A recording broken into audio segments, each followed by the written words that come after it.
It's lights out and away we go because it's Tuesday and it's Frontstretch, but it's not a great Tuesday after what we saw from both IndyCar and Formula One this weekend. Formula One at Spa-Francorchamps and the Belgian Grand Prix, and a sprint weekend as well as IndyCar at Laguna Seca. Bryan Nolen here was at the track. Happy to have him there and his coverage. And then, of course, Alex Gintz, always following IndyCar closely from his perspective. I'm Wyatt Watson, hosting the Pit Straight this weekend. Bryan, you're there, and you got to see Alex Palou get win number 8 in what's been just damn near a flawless season for him. And from what you've seen, like, what could anyone even do to match up to Alex Palou, who just dominated this weekend from start to finish? Yeah, I mean, he is on a different level, Wyatt. First off, thanks for having me on. It's been a minute, but I mean, this guy was on rails. If everything ran according to plan, it would have been wire to wire. But obviously, Nolan Siegel did lead a couple laps during the strategy aspect. But I mean, it was basically just a battle for second. And if Palou wasn't in the field, it would have been a great battle between Christian Lundgaard and Colton Herta. But I mean, this guy is on a different level. And I talked with Chip Ganassi and after the race, and he was like, I've never seen anything like it. I've been in the sport a long time, and this is a guy that came in, didn't go to any small short tracks, didn't go to any ovals, hadn't been to like Laguna Seca, and Laguna Seca is now one of his best tracks. He's won at Iowa, he won at the Indy 500. I mean, this guy is just on a different level. So I feel like everybody is getting bored with it, but I feel like it's kind of like the Jimmy Johnson approach, where everybody was bored with Jimmy. Well, now, like 10, 15 years later, we're like, man, he was really damn good. Yeah, I think I can really appreciate seeing someone win 8 times in a 17 race season is just unbelievable, really. Alex, I mean, the natural question that, I mean, everyone media has been asking Palou, do you think with Portland coming up, the last road course on the season, can he somehow, some way, at least tie Jay Foyt with his record of 10 wins? Do you remember when we came into the Indy 500 and Alex Palou was saying he's probably not going to win that race? And we were all saying that Alex Palou wasn't going to win on an oval because he hadn't won on an oval yet.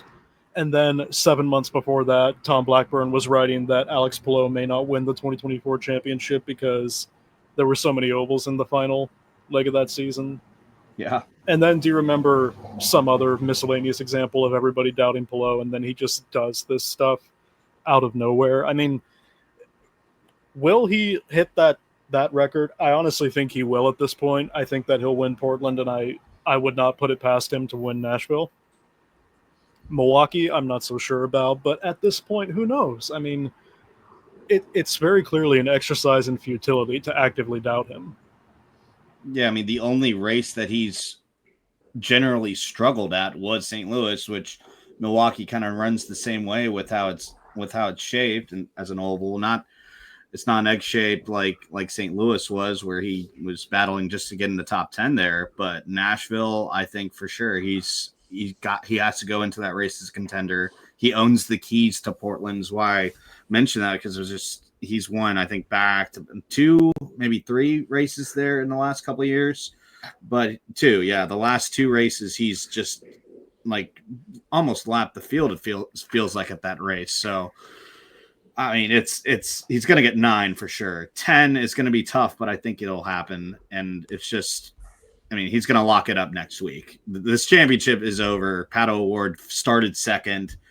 And I mean, that's another topic that I kind of want to talk about, Bryan.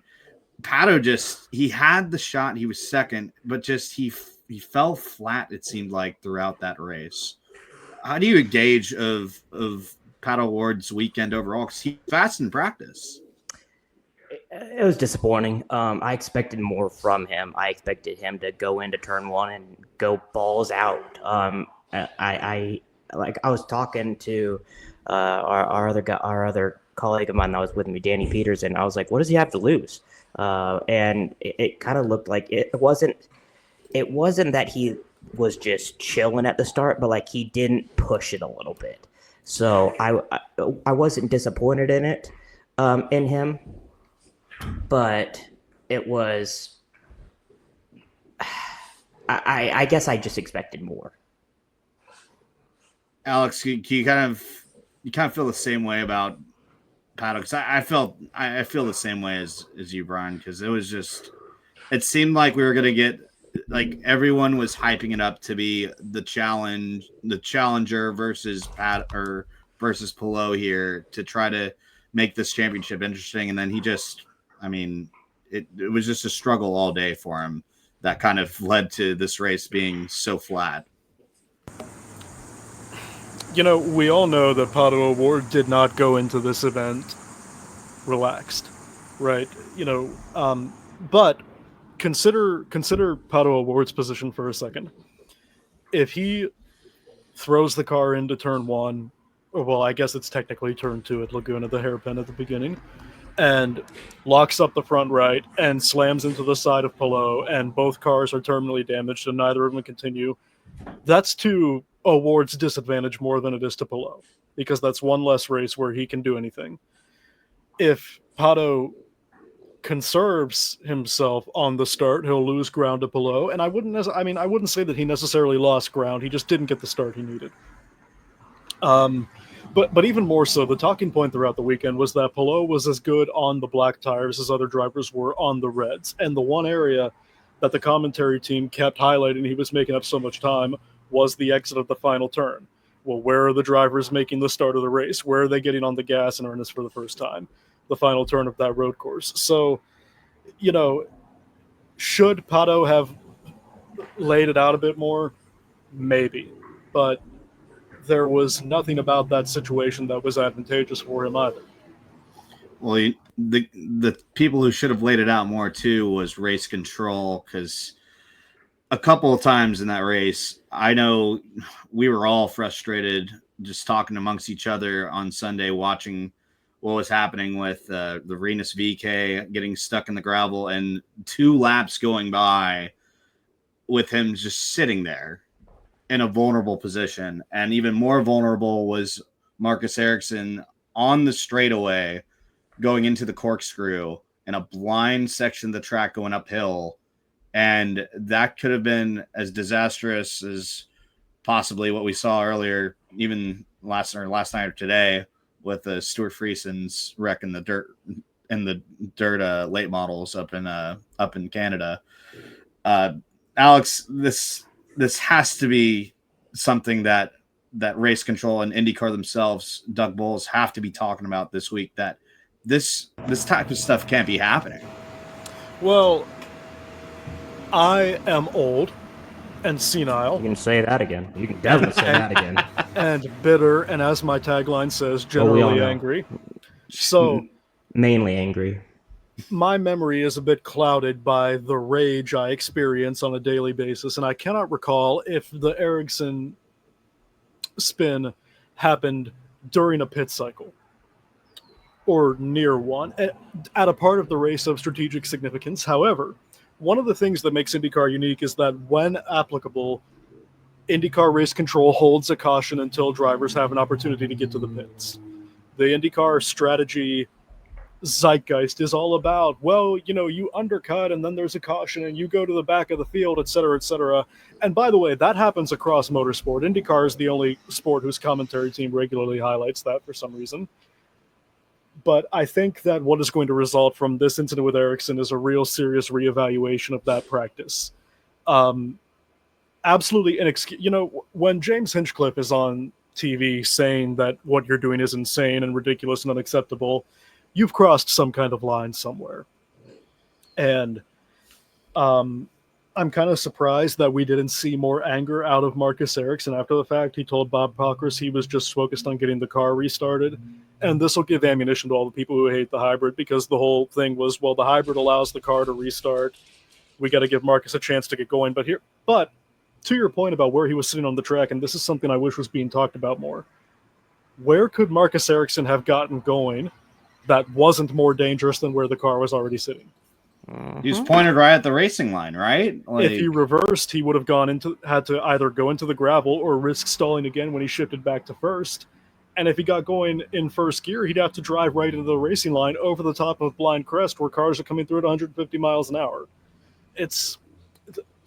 I have been, most of my anger is political and self-directed. This is one of the few times in my life that I've been genuinely angry with IndyCar, and just unacceptable. There's no redemption for that. Nolen, you're in the media. Were you in the media center when that happened? I was, yeah. What was the reaction from just everyone in there? Like, it just seemed insane to me watching from home that they dragged that out for as long as they did.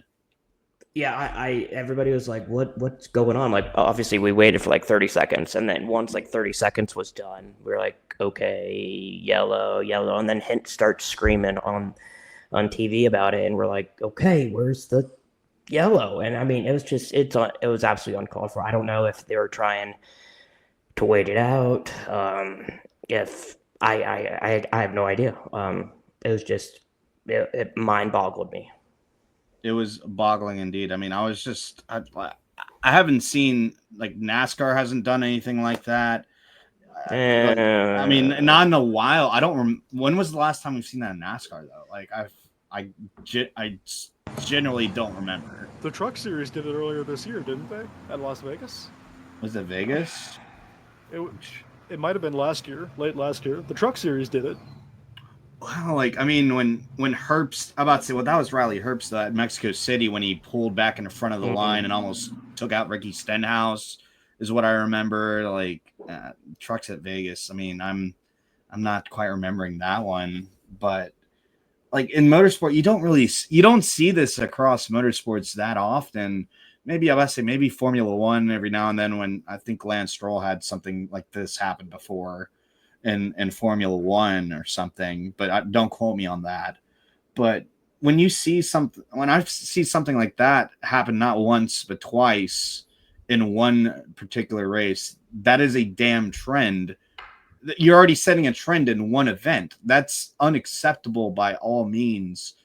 And if I was Marcus Ericsson, I would have been livid. Just like, I mean, Reynes VK was livid after that. I mean, more so at Kyle Kirkwood on the Twitter sphere, but I'm sure he was just sitting there. Oh, Cole Custer, that was a Cole Custer was like stuck in the sand, and he was trapped there for a long time before any caution was. I forget which race, but I remember he was just irate that they just didn't throw a caution. They just because they were letting pit cycles go on a whatever road course race it was. So across all motorsports, this practice should absolutely be done. I think it's ridiculous that I mean, if there's an unsafe condition on the racetrack, the caution should be thrown regardless. So that's my 2 cents on it. And I hope this changes for Portland in 2 weeks from now, because I don't want to see someone sitting broadside on a fast part of any track with anything could happen in a race. So it was unacceptable. It's very easy to, especially now in the 2020s, where this doesn't happen very often at the highest level. People die in this sport. Yeah. And there have been eras in not recent memory, but not very distant memory, where people died often doing this. And entertainment value, it's not good business, but entertainment value be damned. This kind of stuff, it's interesting what IndyCar has historically done with the way they've managed throwing cautions and managing pit cycles in tandem, but I just have to say again, for my own conscience, if nothing else, absolutely unacceptable. Yeah, and hope this changes for the rest of the season and for 2026 for sure, because we've said what we've said on this, and I stand by it. Looking on to Formula One, which one thing happened in both the sprint race and and the race in general was a pass on the long stretch out of Eau Rouge for Max Verstappen to win the sprint race, and then Oscar Piastri to beat Lando Norris there.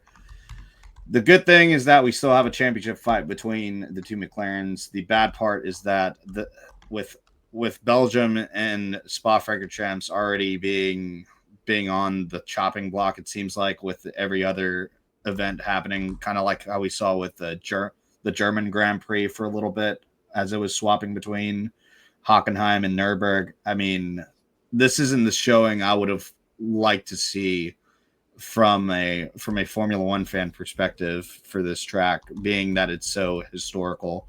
Alex, I mean, is there any big takeaway you can really take from this race, from how like uninteresting this really was?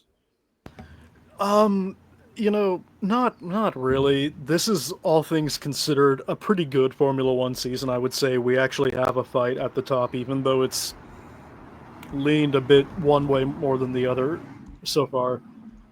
The thing I would note from what you just said is that the execution side of events in Formula One is fundamentally different from how it's done here, because these points are, for want of a better term, these races are, for want of a better term, a point of national pride. Which is why F1 has been seen moving into the Middle East so much as it has, because the Saudi government, or Saudi Aramco, or probably not the Saudi bin Laden group, but the governments of these places and their state-owned enterprises and these massive conglomerates are willing to shell out the money to put on these races. I will eat my hat if Spa-Francorchamps doesn't actually goes anywhere. There have been instances in the past where Spa was not on the calendar, but as far as let's be real, if Formula One factored in how entertaining races are and keeping them on the calendar, Monaco would have been gone 20 years ago. True. So, I mean, was it a great race? No, but I don't think it's a significant talking point in the ongoing question of Spa's continued place on the calendar. I mean, I think I'm more looking forward to seeing how the new car comes in 2026 and how it handles. I think it's a little bit short-sighted. I mean, it was a bad race, no doubt about it. It is challenging Monaco for being one of the worst races of the season, no doubt about it. Lando was coming on the hard tire at the end of the race, had some momentum, but he just couldn't hold on to the car by the end of that one. And I think Lewis Hamilton just could not get past the straight line speed of the Williams, fighting for 6th. That's the only other battle, other than I think Leclerc and Verstappen were close for that last spot on the podium. But other than that, I mean, it's not like last year when we had like George Russell winning the race and getting penalized for having no low weight. Which, I mean, if you had one of the McLarens going on, then we'd be all over this. Like, oh my gosh, this is such a turning point in this year. That didn't happen, and now we're just kind of empty. With luckily another race coming up in a Hungaroring, which has provided pretty interesting moments in the past, whether it's the racing or the weather, or which, I mean, there was weather there too, and the Spa race, which is another point on FIA's race control. I get it's a safety thing, but when you have an opportunity to race in the wet, I think Formula One fans are kind of fiending to see these guys in trickier conditions fighting a track like Spa that's so tough to navigate. Well, bear in mind that the last driver to lose their life in the top 3 formulae lost it at Spa. And in Eau Rouge, back in 2021, even they didn't even get a lap in at pace at Spa. I mean, nothing's going to be worse than that. Nothing's going to be worse than driving around behind the safety car for 2 laps and then calling the event, not even trying to run it on a Monday or anything like that. The bottom line, I think, is on balance, we're still getting a better product out of Formula One in 2025 than we did in 2022, for example. Yeah. You have Mercedes winning at Canada. You have Verstappen pulling that Red Bull to results this year.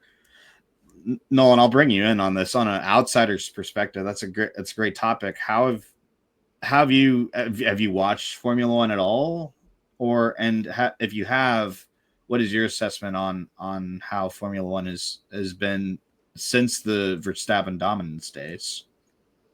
Orange cars good, everybody else bad. That's it. Most Idaho sentence ever spoken. God, I hate you with a passion. But you love him deep down inside. Yeah. I kind of have to. But I feel like this happens in Formula One like every few years. Like you have a team dominate, you had Red Bull dominate, and then Mercedes dominate. Yeah. Before that, you had Mercedes, and now it's Aaron McLaren dominating. So, I mean, Haas is going to dominate in 2 years. Let's put it out there into the universe. But I feel like it's just sometimes that's just how Formula One is, and right now it's Oscar and Lando, and they're just going to be taking the field by storm, and maybe we'll see Lewis or Charles get a victory, one out of craziness or something. But I do feel like mainly it's gonna be the what is the what is that? What is the color that they have that weird papaya? Yeah, it's gonna be the papaya show. Yeah, I mean, it pretty much is. I mean, I will say this, and on that note for Haas, they did do well in the sprint. I think it was 5th and 7th qualifying. And Esteban Ocon led them there. So, I mean, that's good showing there on the sprint race, but not on the main race. Did not point, I think, in that one. So, but now we'll see. 2 years from now, the new car, it's anyone's best guess. Williams is preparing allegedly for that season going forward. And we have one more race, like I said, before we hit that big summer break at the Hungaroring next week. That's the only open wheel action we have next week for y'all on the pit straight. I'll do it for kind of a short, sweet, but yet kind of depressing episode for us race enthusiasts looking for great racing. Hopefully better racing again out there in Hungary. But if you want to check more out, we got great stuff coming. Brian, I'll let you take it away. What's coming up later on today on Happy Hour? Yeah, it's gonna be an awesome NASCAR Hall of Famer. Mark Martin's gonna be joining the program with myself, Vito Puglisi, and Dalton Hopkins. Cannot forget about the stud Dalton Hopkins. We're gonna talk all about the point system. We're talking about Austin Hill, right hook, and Eric Amarola. We're gonna talk about Bubba Wallace winning at the Brickyard. It's going to be so much more. And then on coming out on Thursday and bringing the heat with Trey Lyle, you got NBC Sports' Lee Diffie. He's going to be with Trey talking the debut of NBC as they are returning to the airways for NASCAR with Iowa this upcoming weekend. So it's going to be fun. And then can't forget about Through the Gears, all the latest betting odds, Wyatt.